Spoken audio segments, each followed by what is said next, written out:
గౌరవనీయులు బాబు వద్దురా బాబు please please last బయటప్పుడు అందరం చేద్దాం. గౌరవనీయులు సభాధ్యక్షత వహిస్తున్న మన మెదక్ జిల్లా బీఆర్ఎస్ పార్టీ అధ్యక్షురాలు శ్రీమతి పద్మా దేవేందర్ రెడ్డి గారు, ఈ కార్యక్రమానికి విచ్చేసినటువంటి మాజీ మంత్రివర్యులు నర్సాపూర్ శాసనసభ్యురాలు శ్రీమతి సునీత లక్ష్మారెడ్డి గారు, మన మెదక్ మున్సిపల్ ఎన్నికలకు ఇన్ఛార్జిగా విచ్చేసినటువంటి సీనియర్ నాయకులు, శాసన మండలి సభ్యులు పెద్దలు ఫారూక్ హుసేన్ గారు, మన మాజీ శాసన మండలి సభ్యులు పార్టీ సీనియర్ నాయకులు షేర్ సుభాష్ రెడ్డి గారు, గౌరవనీయులు సీనియర్ నాయకులు గడ్డారెడ్డి తిరుపతి రెడ్డి గారు, నాగేంద్రన్న గారు, అదేవిధంగా సోములు గారు, మా సీనియర్ నాయకులు పెద్దలు గౌరవనీయులు బట్టి జగపతన్న గారు, మరి జితేందర్ గౌడ్ గారు, అశోక్ గౌడ్ గారు, మల్లికార్జున్ గౌడ్ గారు, కృష్ణారెడ్డి గారు, ప్రభురెడ్డి గారు, జీవన్ గారు, సోములు గారు, ఆంజనేయులు పార్టీ సీనియర్ నాయకులు మాజీ జెడ్పీటీసీ ఆంజనేయులు గారు, సోహెల్ గారు, ఫాజిల్ గారు, జుబైర్ గారు, మరి ఈరోజు పార్టీలో చేరుతున్నటువంటి సావిత్రి శ్రీనివాస్ గౌడ్ గారు, సురేందర్ గౌడ్ గారు, పార్టీ సీనియర్ నాయకులు, మరి గతంలో కాంగ్రెస్ లో మున్సిపల్ చైర్మన్ గా వివిధ హోదాల్లో పనిచేసినటువంటి చాలా సీనియర్ నాయకులు, వారు ఈరోజు బీఆర్ఎస్ పార్టీలో చేరడం చాలా సంతోషం. వారితో పాటు పార్టీలో చేరుతున్న వారందరికీ, ఈ కార్యక్రమంలో పాల్గొంటున్న బీఆర్ఎస్ కుటుంబ సభ్యులకు, మీడియా మిత్రులకు అందరికీ పేరు పేరున నమస్కారం తెలియజేస్తా ఉన్నాను. మీ అందరి ఉత్సాహం ఊపు చూస్తా ఉంటే బీఆర్ఎస్ తప్పకుండా విజయం సాధించి తీరుతుంది అనేటువంటి నమ్మకం నాకు కలుగుతా ఉంది. బీఆర్ఎస్ ఇలా మెదక్ జిల్లాను కేసీఆర్ గారు వారి నాయకత్వంలో ఎంతో అద్భుతంగా అభివృద్ధి చేసింది. మెదక్ జిల్లా అనే ఒక దశాబ్దాల కలను నిజం చేసిందే బీఆర్ఎస్ పార్టీ. ఇందిరాగాంధీ నుంచి 30-40 ఏళ్లు కాంగ్రెస్ పార్టీ ఊరించి ఉసురు అనిపించింది. కానీ కేసీఆర్ గారు మెదక్ను జిల్లా చేస్తానని మాట ఇచ్చిండు. మెదక్ జిల్లా చేసి చూపిండి అలా కేసీఆర్ గారు. ఒక్క జిల్లా ఏంది, అసలు మెదక్ రూపురేఖలు మార్చిందే బీఆర్ఎస్. బీఆర్ఎస్ రాకముందు వారం రోజులకు ఒక్కసారి నల్లా వస్తుండే మెదక్లో మంచినీళ్ళు 5 రోజులకు, 6 రోజులకు, 7 రోజులకు ఒక్కసారి నల్లా వస్తుండే. కానీ బీఆర్ఎస్ పార్టీ వచ్చినాక ప్రతి ఇంటికి స్వచ్ఛమైన మంజీరా జలాలు అందించింది బీఆర్ఎస్ పార్టీ. కలెక్టరేట్ ఎవరు కట్టింది, జిల్లా ఆఫీస్ ఎవరు కట్టింది, 100 పడకల ఎంసీహెచ్ ఆసుపత్రి ఎవరు తెచ్చింది, మెడికల్ కాలేజీ తెచ్చింది బీఆర్ఎస్ కాదా? పట్టణంలో అద్భుతమైన 4 లైన్ల రహదారులు చేసి, డివైడర్లు పెట్టి, ఫుట్ పాత్లు పెట్టి మెదక్ జిల్లా రూపురేఖలు మార్చింది బీఆర్ఎస్ పార్టీ కాదా? గణపురం కాలువలను కోట్ల రూపాయల డబ్బులతో గణపురం కాలువల్ని ఆధునీకరించింది బీఆర్ఎస్ పార్టీ కాదా? గణపురం కాలువలే కాదు, హల్దీ వాగు మీద, మంజీరా మీద 10ల సంఖ్యలో చెక్ డ్యాములు కట్టి నీళ్ళిచ్చింది ఎవరు? బీఆర్ఎస్ కాదా? ఏం చేసింది మీరు గతంలో? జిల్లా చేయకపోతే, చెక్ డ్యామ్ కట్టకపోతే, హల్దీ మీద కాలువల్ని ఆధునీకరించకపోతే, మంచి నీళ్లు ఇవ్వకపోతే, రైతులకు కరెంట్ ఇవ్వకపోతే, ఇవన్నీ చేసింది బీఆర్ఎస్ కదా. అరే మెదక్లో అద్భుతమైన రైతు బజార్ కట్టింది ఎవరు? బీఆర్ఎస్ కాదా? ఇలా రైతు బజార్ కట్టింది కూడా బీఆర్ఎస్. గ్రంథాలయం కట్టింది బీఆర్ఎస్ పార్టీ. చెప్పుకుంటూ పోతే చాలా ఉన్నాయి. నేను అడుగుతున్నా, 2 ఏళ్లైంది కాంగ్రెస్ ప్రభుత్వం వచ్చి, ఒక్క పని చూయించగలుగుతారా? हमारे मुसलमान भाई भी दिख रहा मेरे को। शादी खाना कौन बनाए भाई? मेदक में शादी खाना बनाए बीआरएस पार्टी। मेदक में टिमरिस का स्कूल और कॉलेज लाए बीआरएस पार्टी। इमाम मौजूम साहब लोगों को तनख्वाह दिए, उन लोगों को डबल बेडरूम घर दिया बीआरएस पार्टी। क्या नहीं करे बीआरएस? अपना कब्रिस्तान के लिए 2 करोड़ रुपया देके काम करवाया बीआरएस पार्टी। अपने दरगाह मस्जिदों के लिए पैसे दिया बीआरएस पार्टी। 2 साल में कांग्रेस पार्टी कुछ करा माइनॉरिटीज के लिए? 4000 करोड़ बजट देते बोले, वो भी नहीं दिया। इमाम मौजूम साहब का तनख्वाह बढ़ाते बोले, वो भी नहीं करा। 1 रुपया भी आज तक इमाम मौजूम साहब को नहीं मिला। मुसलमानों को एक छोटा भी काम ये मेदक में 2 साल में नहीं हुआ। मैं पूछना चाहता हूं, मेदक में कुछ कारोबारी हुआ? कुछ काम बना? कुछ कॉलेज ही आया? कुछ गली में रोड बनाया? जो कुछ भी आज है ये बीआरएस ने कर चुका है। మన పార్టీ చేసిందే తప్ప ఏమైనా జరిగిందా? మంచి నీళ్లు ఇచ్చింది బీఆర్ఎస్, జిల్లా ఇచ్చింది బీఆర్ఎస్, రైలు తెచ్చింది ఎవరు? బీఆర్ఎస్ పార్టీ తెచ్చింది కదా. ఆ రైలుకు భూసేకరణ చేయించింది, ఆ రైలు రావడానికి రాష్ట్ర ప్రభుత్వం వాటా కట్టింది, రైల్వే అధికారులతో మాట్లాడి మెదక్ ప్రజల కళ రైలును నిజం చేసింది బీఆర్ఎస్. అరే 2 మహిళా రెసిడెన్షియల్ డిగ్రీ కాలేజీలు తెచ్చినాం. ఎస్టీ మహిళా రెసిడెన్షియల్ డిగ్రీ కాలేజ్, బీసీ మహిళా రెసిడెన్షియల్ డిగ్రీ కాలేజ్ కూడా మెదక్లో తెచ్చాం. ఏం తేందేముండదు, ఎన్నో అభివృద్ధి కార్యక్రమాలు జరిగినాయి. మరి 2 ఏళ్లలో అసలు జరిగిందేమనుందా? మా కృష్ణారెడ్డి చూస్తుండు, మార్కెట్ కమిటీల గోడౌన్లు కట్టింది, మార్కెట్ కమిటీని ఆధునీకరించింది కూడా ఆయన చైర్మన్ ఉన్నప్పుడే చేసినాం. ఇలా చెప్పుకుంటూ పోతే ఎన్నో పనులున్నాయి. ఈ 2 ఏళ్లలో ఒక పని ఉన్నదా తప్పి? ఒక్క పని ఇవాళ నాకు గుర్తొస్తుంది, మా మల్లికార్జున్ కనబడుతుంది. 2015లో మల్లికార్జున్ చైర్మన్ ఉన్నప్పుడు 2 స్కాచ్ అవార్డులు ఈ మెదక్కు వచ్చినాయి. బీఆర్ఎస్ మున్సిపల్ చైర్మన్ ఉన్నప్పుడు 2 స్కాచ్ అవార్డులు కూడా మెదక్ మున్సిపాలిటీకి కూడా ఆ రోజుల్లో బీఆర్ఎస్ హయాంలోనే వచ్చినాయి తప్ప ఈ కాంగ్రెస్ చేసింది ఏం లేదు. కాంగ్రెస్ కాలంలో ఒకటే పేరు మెదక్ మషూర్, గాడిదలకు మషూర్ చేసింది. ఏమన్నా చేసిరా వీళ్ళు? మీ హయాంలో ఏమన్నా మషూర్ అయిందంటే గాడిదలకు మషూర్ చేసింది. కానీ ఇలా బీఆర్ఎస్ వచ్చినాక జిల్లా చేసింది, కలెక్టరేట్ కట్టింది, ఎస్పీ కార్యాలయం కట్టింది, మెడికల్ కాలేజ్ తెచ్చింది, రెసిడెన్షియల్ మహిళా డిగ్రీ కాలేజీలు తెచ్చింది, టిమ్రిస్ స్కూల్ తెచ్చింది, టిమ్రిస్ కాలేజ్ తెచ్చింది, 4 లైన్ రోడ్లు చేసింది, మంచినీళ్లు తెచ్చింది, రైలు తెచ్చింది, మెడికల్. ఎన్ని చెప్పాలి? ఇట్లా చెప్పాలి. ఇన్ని చేసిన బీఆర్ఎస్ పార్టీ. అరే రామాయణపేట ఆర్టీఓ ఆఫీస్ కావాలని ఎన్నో ఏండ్ల కోరిక. కేసీఆర్ మెదక్ వచ్చిండు, తెల్లారి వరకు రామాయణపేట ఆర్టీఓ ఆఫీస్ ఇచ్చింది కేసీఆర్ కాదా? అరే ఎన్ని చేసినాం? వీళ్ళు చాలా చెప్పిండ్రు, మరి ఏమన్నా అయిందా?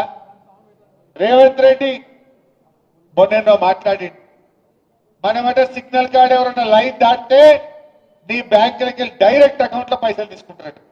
సార్ చూసిరా మీరు? నీకు తెలియకుండా నీ పైసలు బ్యాంకుల నుంచి డైరెక్ట్ తీసుకుంటారట. వాళ్ళని ఏమంటారే? ఈ మధ్య కొత్త సైబర్ నేరగాళ్ళు అంటారు. నీ పైసలు నీకు తెలియకుండా నీ బ్యాంకులకి వెళ్ళి అకౌంట్లకి వెళ్ళి తీసుకుంటే వాళ్ళని ఏమంటారు?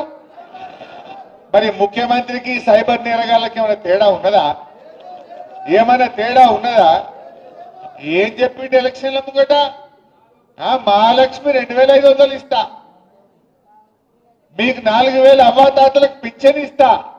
కేసీఆర్ గారు ఉన్నప్పుడు రైతు బంధు నేరుగా ప్రజల అకౌంట్లలో వేసింది. కేసీఆర్ గారు నేరుగా అవ్వాతాతల పింఛన్ 200 నుంచి 2000 చేసి అకౌంట్లలో వేసింది.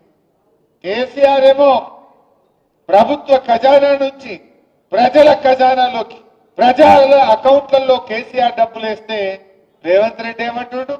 ప్రజల అకౌంట్లలోకి వెళ్ళి పైసలు గుంజుకుంటాడు. నువ్వు మహిళలకు 2500 అవ్వాతాతలకు 4000 అకౌంట్లో ఏమయ్యా రేవంత్ రెడ్డి అంటే, నేను ఏసుడు కాదు తీసుకుడు తెలుసు నాకు అంటు. ఏసుడు తెలియదు తీసుకుడు తెలుసు అంటుండు. అయినా ఏద్దామా? అయినా వేద్దామా? బాగా ఆలోచించండి. మొన్ననే బాకీ కార్డులు వచ్చింది మెదక్లా చూసిన. ఒక్కొక్క అవ్వకు తాతకు 25 నెలలు నిండింది గవర్నమెంట్ వచ్చి. 50,000 బాకీ పడ్డట్టేనా? ఎవడన్నా కాంగ్రెస్ వాడు రేపు అవ్వ దగ్గరకో తాత దగ్గరకో ఓటు అడిగితే ఏం చెప్పాలి? బిడ్డ 50,000 ఇచ్చినాకనే ఓటు అడగాలి కాంగ్రెస్ వాడు అని చెప్పాలి. ఎవరైనా చెల్లె దగ్గరికి పోయి ఓటు అడిగితే 62,500 బాకీ పడ్డావు ఇచ్చినాకనే ఓటేస్తామని చెప్పాలి. నిన్న ఒక చెల్లె అడిగింది, నేను టీవీలో చూసినా, మీరు చూసిందో లేదో. జోగిపేటలో దామోదర్ రాజనరసింహ గారు చీరలు వస్తుండ్రు, మంత్రి గారు చీర వస్తుంటే నీ చీరతో నా మహాలక్ష్మి పైసలు ఇవ్వండి. ఇంకా 62,500 ఫస్ట్ ఇచ్చినాక మాట్లాడు అని మంత్రి గారికి ముఖం మీదనే చెప్పిందా లేదా? మొన్న ఒక మంత్రి గారు వివేక్ గారు చెన్నూరులో తిరుగుతుంటే ఈ రోడ్ ఎట్లున్నది, బుగ్గలు లేవు, ఏం సంగతి అని ప్రజలు చెన్నూరులో మంత్రి గారి మీద తిరగబడ్డారు. బట్టి విక్రమార్క ఉప ముఖ్యమంత్రి గారి మీద మదిరల మహాలక్ష్మి సంగతి ఏంటి చెప్పు అని మదిరలో ప్రజలు ఆయన మీద ఉప ముఖ్యమంత్రి గారి మీద తిరగబడ్డారు. ఇవాళ పొద్దుగాల ఇంకో మంత్రి పొన్నం ప్రభాకర్ హైదరాబాద్ లో తిరుగుతుంటే జనం పొన్నం ప్రభాకర్ ను నిలదీసినటువంటి పరిస్థితి. కాంగ్రెస్ పరిస్థితి ఏంటి? మంత్రులను ఉప ముఖ్యమంత్రిని ఎక్కడికక్కడ ప్రజలు నిలదీస్తున్నటువంటి పరిస్థితి ఉంది. ఓపిక పట్టిండ్రు, 1 సాల్ 2 సాల్ 2 ఏళ్ళు ఓపిక పట్టిండ్రు. ఇప్పుడు నిలదీసే పరిస్థితి మనం చూస్తా ఉన్నాం. అంటే ఇక ప్రజలు నిలదీస్తున్నారని డైవర్షన్ టాక్టిక్స్. నిన్న నాకు సిట్ నోటీస్ ఇచ్చిండు, ఇంకా ఇయాల్లో రేపు కేటీఆర్కి ఇస్తాడు.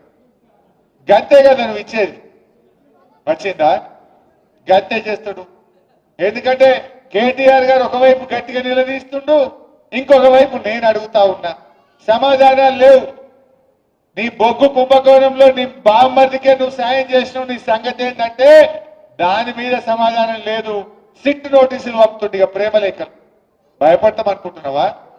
నువ్వు ఎన్ని నోటీసులు ఇచ్చినా బిడ్డ నిన్ను ప్రశ్నిస్తూనే ఉంటాం.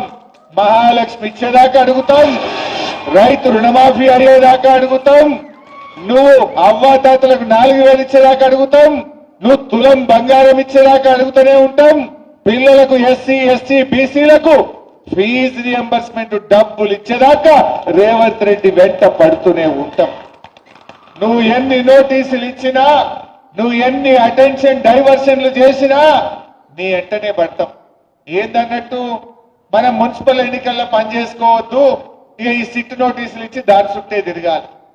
నీ బామ్మరిది బొగ్గు కుంభకోణం బయటకు రావద్దు, ఈ సిట్ నోటీసుల మీద డైవర్షన్ పాలిటిక్స్ చేయాలి. నడవ ఈ డ్రామాలు. జనంకి అన్ని అర్థమైపోయినాయి. నువ్వు ప్రజల్ని మోసం చేసినావు, పైసలు లేవని ఒక దిక్కు అంటాడు, ప్రత్యేక విమానాలల్లా విదేశాలు తిరుగుతున్నాడు, ఢిల్లీ తిరుగుతున్నాడు. ఈయన ఫుట్బాల్ ఆడడానికి స్టేడియంలు కట్టుకుంటున్నాడు. ఈయన ఫుట్బాల్ ఆడడానికి సింగరేణి నుంచి 10 కోట్ల రూపాయలు తెచ్చుకొని ఈయన ఫుట్బాల్ షోకులు నెరవేర్చుకుంటుండు. మొన్న 100 కోట్లు ఖర్చు పెట్టిండు ఫుట్బాల్ మీద. 100 కోట్లతో 10 స్కూళ్లు కట్టకపోదుమా? పైసలు లేవంటావు, నీ ఫుట్బాల్ కోసం 100 కోట్ల రూపాయలు ఖర్చు పెట్టవా రేవంత్ రెడ్డి? నీ షోకుల కోసం ఖర్చు పెట్టవా రేవంత్ రెడ్డి? మనం చూస్తలేమా? నిన్న మొన్న వాటాల పంచాయతీ పడి మంత్రులే ఇవాళ కొట్లాడుకుంటున్నారు, వాటాల కోసం రోడ్డు మీద పడతా ఉన్నారు. ఇవాళ అన్ని విషయాలు కూడా ప్రజలకు అర్థమైపోతా ఉన్నాయి. మీరు మెదక్లు నేను అడుగుతా ఉన్నా, ఎందుకంటే కాంగ్రెస్ గవర్నమెంట్ ఉంటే గణపురం నీళ్లు వదలాలంటే జీపులు కట్టుకుని హైదరాబాద్ పోవాలి, హ్యూమన్ రైట్స్ కమిషన్ల కేసులు వేయాలి. 10 ఏళ్ల బీఆర్ఎస్ గవర్నమెంట్ లో గడప బయట కాలు పెట్టకుండా నీళ్లు వచ్చినాయా లేవా? ఒక్క ఫోన్ కొట్టి పద్మక్క నీళ్లు అంటే ఆడ గేట్లు ఎత్తుడైనా. గడప బయట కాలు పెట్టకుండా 10 ఏళ్లు గణపురం ఆనకట్టకు నీళ్లు ఇచ్చింది బీఆర్ఎస్. కాంగ్రెస్ వచ్చింది, యాసంగి పంటకు నీళ్లు బంద్ అయినాయి. ఉన్నాయా ఈ యాసంగికి నీళ్లు? ఈ యాసంగి ఎండబెట్టేసి క్రాప్ హాలిడే ప్రకటించిండు. యాసంగి రైతు బంధు ఇప్పటిదాకా వాళ్ళే. కేసీఆర్ ఏమో నాట్లకు రైతు బంధు ఇచ్చిండు, రేవంత్ రెడ్డి ఓట్లకు రైతు బంధు ఇస్తుంది. ఇప్పుడు ఎందుకంటే మొన్న సర్పంచ్ ఎన్నికలు ఉన్నాయని ఓట్లకు పైసలు వేసిండు. ఇప్పుడు ఊర్లలో ఓట్లు లేవు కదా, ఊర్లలో బంద్ పెట్టిండి, ఇప్పుడు టౌన్లో సీరియల్ వస్తుండే. ఆయనకే తెలివి ఉందనుకుంటుండు. ప్రజలు నీకంటే తెలివైన వాళ్ళు రేవంత్ రెడ్డి, తెలివి నీకే లేదు. ప్రజలకు నీకంటే తెలివితేటలు ఎక్కువ ఉన్నాయి. ఆ ప్రజల్ని గుణపాఠం చెప్పడానికి సిద్ధంగా ఉన్నారు అని మనం చేస్తా ఉన్నా. బాగా ఆలోచించండి. ఇలా మెదక్ అభివృద్ధిలో ముందుకు సాగాలంటే మన బీఆర్ఎస్ అభ్యర్థులు గెలవాల్సిన అవసరం ఉంది. కేసీఆర్ గారు ఎంతో ఆలోచించి కొత్త జిల్లాలు ఏర్పాటు చేసింది. ఇలా కాంగ్రెస్ వాళ్ళు జిల్లాలు రద్దు చేస్తారట. మెదక్లో ఎవరైనా కాంగ్రెస్ పార్టీకి ఓటేయడం అంటే మన జిల్లాను మనం వద్దనుకోవడమే. మన జిల్లా రద్దు చేస్తానన్న రేవంత్ రెడ్డికి ఓటేయడం అంటే మన ఏళ్ళతో మన కన్ను పొడుచుకోవడమే. మెదక్ జిల్లా ఉండాలనా పోవాలా? ఉండాలనా పోవాలా? ఉండాలంటే కారు కోటేయాలి, కాంగ్రెస్ చిత్తుగా ఓడగొట్టాలి. అప్పుడు మన జిల్లాల తెరువు రాడు. మన జిల్లా తెరువు రేవంత్ రావద్దంటే, రేవంత్ జ్ఞానోదయం కావాలంటే కాంగ్రెస్ పార్టీని ఓడించాలని చెప్పి నేను మెదక్ ప్రజలందరికీ కూడా ఈ సందర్భంగా పిలుపునిస్తా ఉన్నా. మెదక్ అయినా, నర్సాపూర్ అయినా, రామాయణపేట అయినా, తూప్రాన్ అయినా 4 మున్సిపాలిటీలు గులాబీ జెండా ఎగిరి తీరాలని చెప్పి కూడా నేను ఈ సందర్భంగా పిలుపునిస్తా ఉన్నా. నాకు నమ్మకం ఉంది తప్పకుండా ఈ 4 మున్సిపాలిటీలు కూడా బీఆర్ఎస్ గెలిచి తీరుతుంది. అసలు కాంగ్రెస్ వచ్చినాక మున్సిపాలిటీల్లో బుగ్గలు కూడా, వీధి దీపాలు కూడా వెలుగుతలేవు. చెత్త కూడా సరిగా ఎత్తుతున్న పరిస్థితి లేదు. కొత్తగా రోడ్ వేసిన పరిస్థితి లేదు. మొత్తం పారిశుద్ధ్యం లోపించింది. ప్రజలు డయేరియా, అంటురోగాలు, విష జ్వరాల బారిన పడి ఇలా నానా ఇబ్బందులు పడుతున్నటువంటి పరిస్థితి ఉన్నది. ఇంకా గొప్పతనం ఏంటంటే దీనికి మున్సిపల్ మంత్రి రేవంత్ రెడ్డి. ఆయన శాఖలోనే ఇంత దారుణమైనటువంటి పరిస్థితులు ఇవాళ ఈ రాష్ట్రంలో నెలకొన్నటువంటి పరిస్థితి ఉన్నది. నేను మీ అందరినీ కూడా కోరేది ఒక్కటే, దయచేసి అందరూ కలిసిమెలిసి పనిచేయండి. పార్టీలో కార్యకర్తలు మెరిట్ ప్రకారం మా ఫారూక్ హుస్సేన్ సాబ్ ఆయన పార్టీ మనిషి, ఎవరి ముఖం చూడండి.